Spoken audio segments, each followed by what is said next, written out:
जन्म से ना कोई दोस्त होता है और ना ही कोई दुश्मन। यह तो हमारे घमंड, ताकत या व्यवहार से बनते हैं। नमस्कार, मैं हूं कमल श्रीमाली। आप सभी का बहुत बहुत स्वागत करता हूं आपके अपने चैनल में और सूर्य के कन्या राशि में प्रवेश के इस विशेष एपिसोड में। यह एपिसोड आपकी राशि अर्थात मून साइन पर आधारित है और सिर्फ सूर्य के राशि परिवर्तन से होने वाले प्रभाव के बारे में ही है।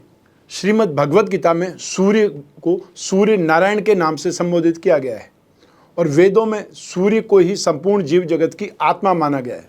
ज्योतिष में सूर्य को नवग्रहों का राजा और जगत का पिता कहा गया है। सूर्य के बिना पृथ्वी पर मानव जीवन का अस्तित्व संभव ही नहीं है। सूर्य की शक्ति से ही समस्त ग्रह चलायमान है और यदि किसी व्यक्ति की कुंडली में सूर्य की स्थिति शुभ, अच्छी है, स्ट्रांग है, प्रबल है, तो आपके जीवन में या उस व्यक्ति के जीवन में हर कार्य में सफलता मिलेगी, क्योंकि वैदिक ज्योतिष में सूर्य को आत्मा, पूर्वज या पिता, सफलता, सरकारी सेवा प्रदान करने वाला, राजशाही गौरव दिलवाने वाला और विभिन्न स्थानों पर उच्च पद प्राप्ति का कारक माना गया। तो ऐसा व्यक्ति वैभवशाली जीवन व्यतीत करेगा, इसमें कोई शक नहीं है। वहीं सूर्य के अशुभ प्रभाव से मान सम्मान में कमी, आत्मविश्वास में कमी और पिता को कष्ट या पिता के सुख में कमी या पिता से वैचारिक मतभेद, सरकारी कार्यों में बाधा, आंखों के रोग परेशान कर सकते हैं। आंखें बहुत जल्दी कमजोर हो सकती है। हिंदू पंचांग अनुसार संक्रांति वह दिन है जब सूर्य एक राशि का चक्कर पूरा करके दूसरी राशि में प्रवेश करता है या एक राशि से दूसरी राशि में प्रवेश करता है। जब सूर्य सिंह राशि से कन्या राशि में प्रवेश करते हैं तो वह दिन कन्या संक्रांति कहलाती है। और कन्या संक्रांति के दिन पूर्वजों के लिए कई प्रकार के दान, श्राद्ध, पूजा और अनुष्ठान किए जाते हैं। इस दिन यह सब करना बहुत शुभ फलदायी होता है। तो साथ ही कन्या संक्रांति के दिन बहुत से लोग दान, स्नान और अपने पितरों की आत्मा की शांति के लिए पूजन आदि भी करते हैं। संक्रांति के दिन पवित्र जलाशय या कुंड या सरोवर में स्नान करना बहुत ज़्यादा शुभ माना जाता है। साथ ही कन्या संक्रांति को विश्वकर्मा पूजा के रूप में मनाया जाता है। इस दिन बंगाल और उड़ीसा में विश्वकर्मा भगवान की पूजा की जाती है। भगवान विश्वकर्मा अपने भक्तों को उत्कृष्टता और उच्च गुणवत्ता के साथ साथ काम करने की क्षमता प्रदान करते हैं। ऐसा माना जाता है कि देव विश्वकर्मा भगवान के इंजीनियर हैं, जिन्होंने देवों के महल और शस्त्र आदि का निर्माण किया था। भगवान विश्वकर्मा इस ब्रह्मांड के रचयिता हैं। ऐसा माना जाता है कि भगवान ब्रह्मा के कहने पर ही विश्वकर्मा ने ये दुनिया रचाई थी। द्वारका से लगा करके भगवान शिव के त्रिशूल तक को भगवान विश्वकर्मा द्वारा रचाया गया है, डिजाइन किया गया है। आइए अब बात करें कन्या संक्रांति पूजन के बारे में। तो कन्या संक्रांति का पूजन काल, पुण्य काल है 17 सितंबर की प्रातः 6:17 से लगा करके दोपहर में 12:15 तक। महापुण्यदायक काल है वो है प्रातः 6:17 से 8:10 तक। तो इस समय काल का फायदा उठा सकते हैं। तो आज के दिन या ये बोलना चाहता हूँ, कन्या संक्रांति के दिन प्रातः जल्दी उठ जाना चाहिए। नहाने के पानी में आपको तिल डाल करके नहाया जाना चाहिए। अगर कहीं नदी में नहीं जा सकते, सरोवर या कुंड में नहीं जा सकते पवित्र जगह, तो आपको स्नान के पानी में ही तिल डाल करके नहा सकते हैं। इस दिन पवित्र नदियों, सरोवर या कुंड पर जा करके स्नान किया जाता है और पुण्य फलों की प्राप्ति के लिए प्रार्थना की जाती है। तो कन्या संक्रांति के दिन व्रत रखा जाता है। व्रत रखने को संकल्प लेकर के श्रद्धा के अनुसार दान किया जाता है। एक तांबे के पात्र में जल लेकर के उसमें लाल पुष्प, थोड़े से तिल और गुड़ मिला करके सूर्यदेव को अर्घ्य दिया जाता है और सूर्यदेव को अर्घ्य देते समय ओम घृणी सूर्याय नमः इस मंत्र का जाप या उच्चारण किया जाता है। सूर्यदेव को अर्घ्य देने के पश्चात में दान में आटा, दाल, चावल और खिचड़ी या तिल के लड्डू विशेष रूप से बांटे जाते हैं। आइए अब बात करते हैं इस गोचर में सूर्य से बनने वाले योगों की, क्योंकि कुंडली में बनने वाला हर योग कोई न कोई प्रभाव हमारे जीवन पर जरूर डालता है, क्योंकि ग्रहों की चाल ही आपको अच्छा या बुरा करने की ओर प्रेरित करती है। सूर्य के कन्या राशि में प्रवेश करने के साथ ही बुध के साथ में युति हो जाएगी और बृहस्पति के साथ में दृष्टि संबंध बन जाएगा। तो साथ ही 24 सितंबर की रात्रि से शुक्र के साथ में युति भी हो जाएगी। इस युति और दृष्टि संबंध का क्या परिणाम मिलेगा, क्या प्रभाव मिलेगा, सबसे पहले यही जान लेते हैं। सूर्य और बुध की युति जब कुंडली में एक साथ में हो तो बुधादित्य योग का निर्माण होता है। बुध बुद्धि का स्वामी है, तो सूर्य प्रतिष्ठा और तेजस्विता का, अधिकार का। जब सूर्य और बुध एक साथ में आ जाते हैं तब इन दोनों ग्रहों की शक्ति कई गुना बढ़ जाती है। इस योग से सोचने समझने की शक्ति बहुत गुना बढ़ जाती है, कई गुना बढ़ जाती है। सूर्य अपने तेज से बुध की शक्ति में वृद्धि कर देता है। बुधादित्य योग राजयोग का कारक होता है। अब बात करते हैं सूर्य और शुक्र की युति के बारे में। तो वैसे तो ज्योतिष में सूर्य और शुक्र दोनों को ही शुभ ग्रह माना जाता है, लेकिन सूर्य और शुक्र की युति का फल अशुभ माना गया है। सूर्य को आत्मा के साथ मान सम्मान, सत्ता और अधिकार का कारक मानते हैं, जबकि शुक्र को भौतिक सुख, संपत्ति और सुंदरता का कारक माना जाता है। सूर्य शुक्र की राशि तुला राशि में आने पर ही सूर्य नीच राशि के हो जाते हैं। सूर्य और शुक्र दोनों ही वैभव के कारक माने जाते हैं, लेकिन सूर्य के समीप आकर के क्योंकि शुक्र अस्त हो जाता है, इसलिए सूर्य और शुक्र की युति यानी संयोजन को बहुत अधिक लाभदायक नहीं माना जाता है। आइए अब बात करते हैं सूर्य पर बृहस्पति की दृष्टि की। ज्योतिष में सूर्य को आत्मा, तेज, बल, पराक्रम, साहस का कारक ग्रह माना जाता है और बृहस्पति ग्रह ज्ञान, धर्म, न्याय, धन, संतान इन सब का कारक ग्रह है। गोचर में सूर्य पर बृहस्पति की दृष्टि पड़ने पर निश्चित तौर पर फाइनेंशियल गेन का योग घटित होता है। विद्वता सिद्ध करने की जरूरत हालांकि नहीं पड़ती है, लेकिन जहां पर जरूरत हो वहां पर विद्वता सिद्ध कर भी देते हैं और इस समय संतान को या संतान से कष्ट भी मिलता है, दोनों ही एक साथ में।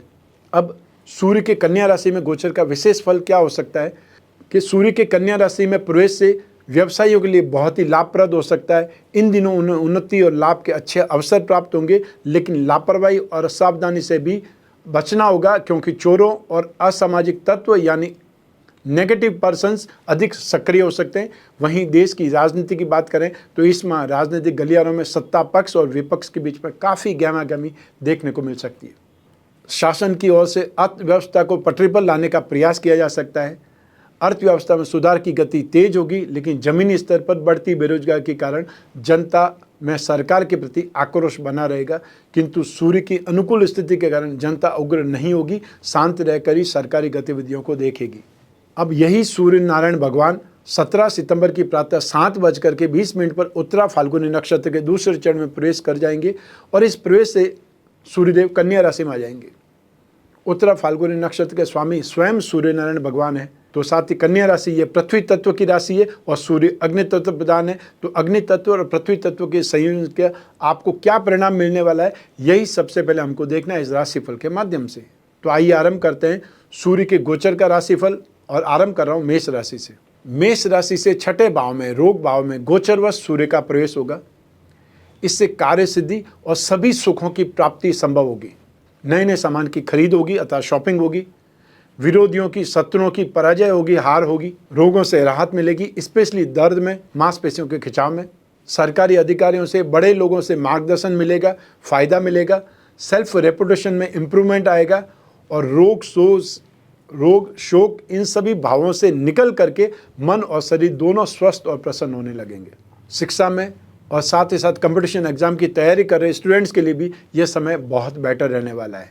जो बिजनेसमैन है वो एक्सपांशन के लिए, विस्तार के लिए योजना बनाने में सफल रहेंगे।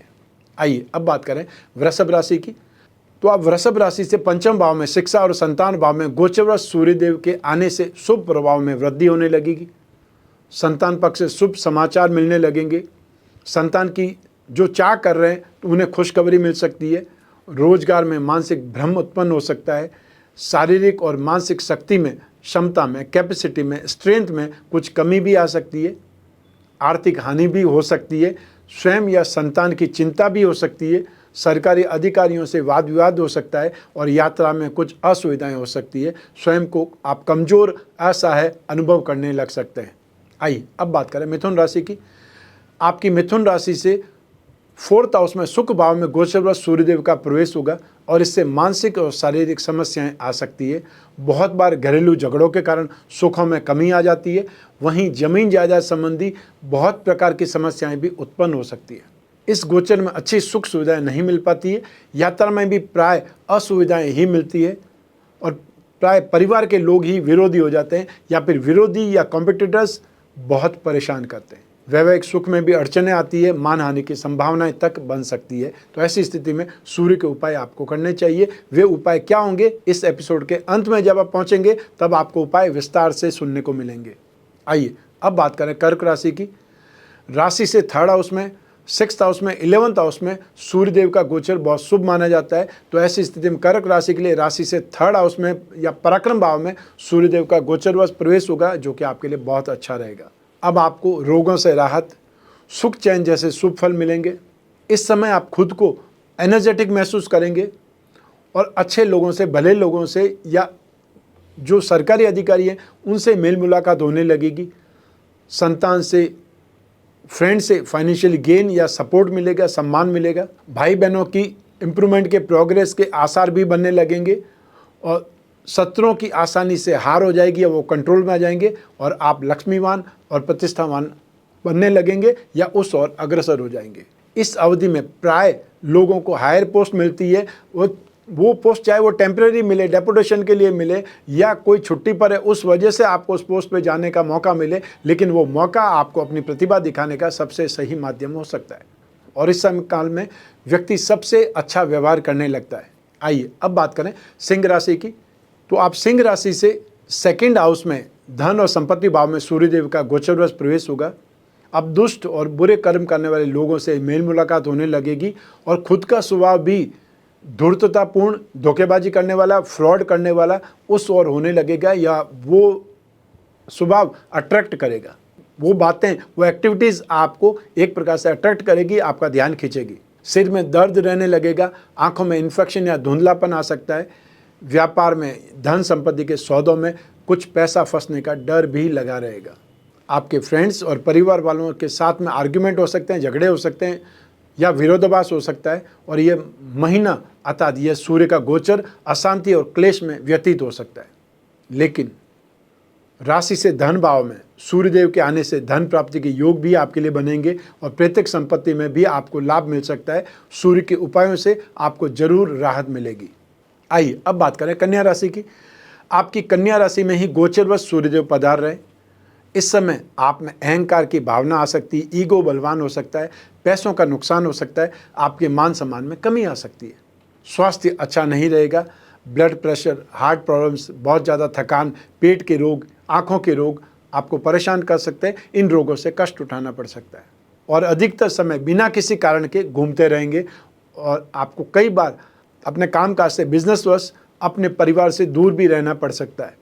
संबंधियों, मित्रों और सज्जनों से झगड़ा या विवाद होने से मानसिक संताप बना रहेगा, लेकिन यह समय आपके आत्मविश्वास को बढ़ाने वाला होगा, साथ ही आपकी कार्य क्षमता और कार्यकुशलता बढ़ाने वाला भी होगा। आइए अब बात करें तुला राशि की। तो आप तुला राशि से द्वादश भाव में सूर्यदेव का गोचरवश प्रवेश होगा। अब कार्य, व्यवसाय और पद प्रतिष्ठा में समस्याएं आ सकती है। नौकरी पर बात बन सकती है या नौकरी पर खतरा मंडरा सकता है। एक्सपेंसेस बहुत अधिक होंगे और इस गोचर में बहुत प्रकार की कठिनाइयाँ, मुसीबतें झेलनी पड़ सकती है। आपको बुखार या इन्फेक्शन जैसी परेशानियां बार बार पैदा होंगी। पेट में गड़बड़ अधिक रहेगी और आपको पिताजी के स्वास्थ्य को लेकर के भी इस समय कुछ न कुछ चिंता लगी रहेगी। सरकारी विभागों की ओर से आपका विरोध हो सकता है। आंखों में कष्ट की संभावनाएं बनी रहेगी। फ्रेंड्स का व्यवहार भी एक प्रकार से एनिमिक हो सकता है, शत्रुतापूर्ण हो सकता है और अपमानित होने की स्थिति बार बार बन सकती है। लेकिन जो लोग विदेश जाना चाहते हैं उनको मौके मिल सकते हैं। सूर्य के उपाय जरूर आपको नेगेटिविटी में राहत प्रदान करेंगे। आइए अब बात करें वृश्चिक राशि की।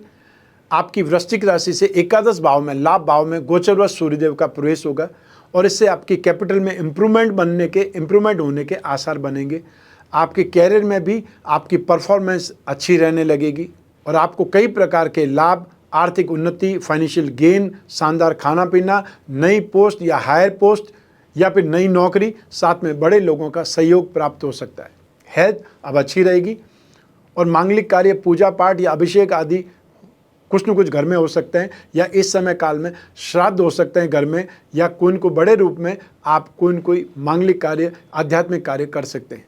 आध्यात्मिकता और सात्विकता में वृद्धि होगी। सरकारी लोगों से सहायता प्राप्त होने लगेगी। प्रमोशन का यही समय है और वहीं आपको अपने पिताजी से भी लाभ मिल सकता है, मार्गदर्शन मिल सकता है या उनके सर्कल का आपको लाभ मिल सकता है। आइए अब बात करें धनु राशि की। आपकी धनु राशि से दसम भाव में गोचरवश सूर्यदेव का प्रवेश होगा। इससे रुपया, पैसा, हेल्थ, दोस्तों, इन सभी का सुख प्राप्त होगा। कोई नई प्लानिंग पर, प्रोजेक्ट पर आप काम शुरू करना चाहते हैं, कोई नया व्यवसाय आरंभ करना चाहते हैं तो आपके लिए यह समय पॉजिटिव है, सही समय है। जो लोग नौकरी स्विच करना चाहते हैं उन लोगों को भी कुछ न कुछ अवसर प्राप्त हो सकते हैं। अधिकारियों और रेपुटेड लोग से दोस्ती बढ़ सकती है। अच्छे लोगों से लाभ हो सकता है, सपोर्ट मिल सकता है और हर कार्य में आपको सफलता मिलेगी या वो काम आगे बढ़ेगा। तो आपको प्रमोशन या अच्छी पोस्ट मिलने का भी कोई चांस मिल सकता है। सम्मान, गौरव और रुतबा आपका बढ़ने वाला है, इसमें कोई शक नहीं है। आइए अब बात करें मकर राशि की। आपकी मकर राशि से 9th हाउस में भाग्य भाव में गोचरवश सूर्यदेव का प्रवेश होगा। तो अब आपके कैरियर में, आपके कामकाज में बहुत ही इम्प्रूवमेंट आएगा या पॉजिटिविटी बढ़ेगी। और यदि बहुत लंबे समय से आप कोई प्रॉपर्टी खरीदने के लिए एफर्ट कर रहे हैं तो यह समय काल वो डील आपकी क्लिक हो सकती है, आप वो प्रॉपर्टी के लिए सफलता प्राप्त कर सकते हैं। सरकारी योजनाओं से आपको कोई न कोई लाभ मिलेगा, लेकिन वर्चस्व में, रुतबे में आपको कुछ कमी का एहसास भी होगा और हो सकता है झूठे आरोप भी लग जाएं। कोई कारण बिना खर्च या फिर फाइनेंशियली लॉस भी हो सकता है। ऐसे ही समय में आपकी बिजनेस इनकम में, आपके लाभ में आप कुछ न कुछ कमी या रोग या अशांति उत्पन्न होती है। घर में किसी धार्मिक कार्य का आयोजन भी हो सकता है। सूर्य के उपाय आपको जरूर करने चाहिए, वो आपको राहत प्रदान करेंगे। आइए अब बात करें कुंभ राशि की। आपकी कुंभ राशि से 8th हाउस में मारक भाव में गोचरवश सूर्यदेव का प्रवेश होने से पिता के स्वास्थ्य को लेकर के आपकी चिंताएं बढ़ जाएंगी। वहीं आपके कैरियर में भी, आपके कामकाज में भी, आपके ऑफिस में भी परफॉर्मेंस वीक रहने लगेगी, या ये बोल सकते हैं आपकी परफॉर्मेंस कुछ कमी रहने लगेगी। तो ऐसे में बहुत से लोगों के लिए नौकरी पर कुछ न कुछ प्रॉब्लम खड़ी हो सकती है। जो लोग बिजनेस कर रहे हैं उनको व्यावसायिक दृष्टि से यह समय शुभ नहीं है। जो आपके कंपिटिटर्स में हैं या जो लोग विरोधी हैं उनसे विवाद हो सकता है। और फिजिकली बवासीर या अपच जैसे रोग आपको परेशान कर सकते हैं। अब जीवन साथी को भी कुछ न कुछ कष्ट हो सकता है। एक्सपेंसेस बहुत ज़्यादा होने लगेंगे। बुखार, हाई ब्लड प्रेशर के कारण हॉस्पिटल के चक्कर लगाने पड़ सकते हैं और ऐसे में सूर्य के उपाय आपको जरूर करने चाहिए। आइए अब बात करें मीन राशि की। आपकी मीन राशि से 7th हाउस में दाम्पत्य सुख भाव में गोचरवश सूर्यदेव का प्रवेश होने से दाम्पत्य जीवन में मनमुटाव की या कटुता की स्थिति उत्पन्न होगी, या फिर जीवन साथी या संतान का स्वास्थ्य कुछ खराब हो सकता है, वे बीमार हो सकते हैं। जिन लोगों के विवाह की बात चल रही है, हो सकता है इस समय उन्हें अड़चन का सामना करना पड़े या वो बात अधरचूल में लटक जाए। आपके कामकाज में भी व्यवधान मिलने लगेगा। व्यवसाय में बाधाएं उत्पन्न होने लगेगी। पैसा फंस सकता है और लोग बाग भी कमिटमेंट करके भी पीछे हट जाएंगे। जिन लोगों का कामकाज यात्राओं से संबंधित ज़्यादा है, उनकी यात्राएं कष्टकारी हो सकती है। आपको पेट के रोग, सिर दर्द या कमर और मांसपेशियों की स्थिति में खिंचाव जैसी परेशानियां आ सकती है। फाइनेंशियली लॉस और मानहानि के कारण भी मन दुखी रहेगा। सूर्य के उपाय आपको जरूर करने चाहिए। सूर्य के उपाय आपको राहत जरूर देंगे। आइए अब बात करें सूर्य के दोष निवारण के उपायों की। हर रविवार को प्रातः सूर्य की होरा में, अतः सूर्योदय से 1 घंटे के भीतर भीतर आपको गेहूं, गुड़, घी, तांबा, लाल कपड़ा, मसूर की दाल, सोना, गाय का बछड़ा दान कर सकते हैं। और यही दान यदि सूर्य के नक्षत्रों में करें तो और ज़्यादा इम्प्रूवमेंट आएगा, और ज़्यादा बेटरमेंट माना जाता है। और ये नक्षत्र कृत्तिका, उत्तरा फाल्गुनी या उत्तरा आषाढ़ा। इन उपायों के अंतर्गत आप चाहे सभी वस्तुओं का दान करें या जो भी यथासंभव आपको मिल जाए, जो सामर्थ्य है, जितनी भी वस्तुएं मिल जाए वो दान कर सकते हैं। एक वस्तु का भी दान कर सकते हैं। दान करने से मतलब है सूर्य की कमजोरी से, अपयश, हार्ट प्रॉब्लम, हड्डियों की समस्या है तो रविवार को इन वस्तुओं का दान जरूर करना चाहिए। आइए अब बात करें स्नान के द्वारा सूर्य दोष निवारण का उपाय कैसे कर सकते हैं। जब गोचर में सूर्य अनिष्टकारक हो तो व्यक्ति को स्नान करते समय स्नान के पानी में आपको खसखस, लाल पुष्प या केसर डाल करके स्नान करना शुभ रहता है, क्योंकि खसखस, लाल पुष्प या केसर ये सभी वस्तुएं सूर्य की कारक वस्तुएं तथा सूर्य के उपाय करने पर अन्य अनिष्टों से बचाव करने के साथ साथ आप में रोगों से लड़ने की शक्ति का विकास होता है, इम्यून सिस्टम मजबूत बनता है। तो आपको इस ढंग से भी इसका फायदा उठाया जा सकता है। आइए अब बात करें सूर्य दोष निवारण के अन्य उपायों के बारे में। नित्य सूर्य को अर्घ्य देना चाहिए। भगवान विष्णु या भगवान श्री राम की पूजा उपासना शुभ है। सूर्य ग्रह की शांति के लिए सूर्य के एकाक्षरी मंत्र ओम घृणी सूर्याय नमः इस छोटे से मंत्र का जाप कर सकते हैं। और या फिर सूर्य का बीज मंत्र ओम राम रीम रोम सह सूर्याय नमः इस मंत्र का जाप कर सकते हैं जब भी आपको समय मिले, या ये हो सकता है एक प्रकार से आदत बना सकते हैं। आप में से जो भी लोग गायत्री उपासक हैं वे सूर्य का गायत्री मंत्र का जाप करें। ओम आदित्याय विद्महे दिवाकराय धीमहि तन्नो सूर्य प्रचोदयात्। और आदित्य हृदय स्तोत्र का पाठ करना तो सर्वश्रेष्ठ माना जाता ही है। सूर्य ग्रह की शांति के लिए आप 1 मुखी या 12 मुखी रुद्राक्ष भी धारण कर सकते हैं। और सूर्य के प्रतिकूल प्रभावों से रक्षा के लिए हमेशा 12 आदित्य कवच धारण करना शुभ उपाय माना जाता है, क्योंकि सूर्य हर माह में एक बार चेंज जरूर होता है। और ये कोई ज़रूरी नहीं कि आपकी राशि को हर बार सूर्य जब परिवर्तन होगा शुभ फल ही देगा, क्योंकि सूर्य का गोचर जब भी आएगा हर राशि को अलग अलग फल देगा। तो इस प्रकार से एक वर्ष में 12 बार सूर्य अपनी राशि चेंज करेंगे तो आपको द्वादश अतिथि कवच मतलब सूर्य की हर राशि में गोचर के शुभ परिणामों के लिए आपकी रक्षा करेगा। ये एपिसोड, ये जानकारी आपको कैसी लगी हमें कमेंट बॉक्स में ज़रूर बतलाएं। मैं कामना करता हूं कि आप स्वस्थ रहें, प्रसन्न रहें, सुरक्षित रहें, अपना और अपने परिवार का, छोटे छोटे बच्चों का और घर की महिलाओं का बहुत ज़्यादा ख्याल रखें। आप सभी को मेरा नमस्कार, बहुत बहुत शुभकामनाएं। ईश्वर आपकी रक्षा करे, भगवान सूर्यनारायण आपकी रक्षा करें। बहुत बहुत धन्यवाद।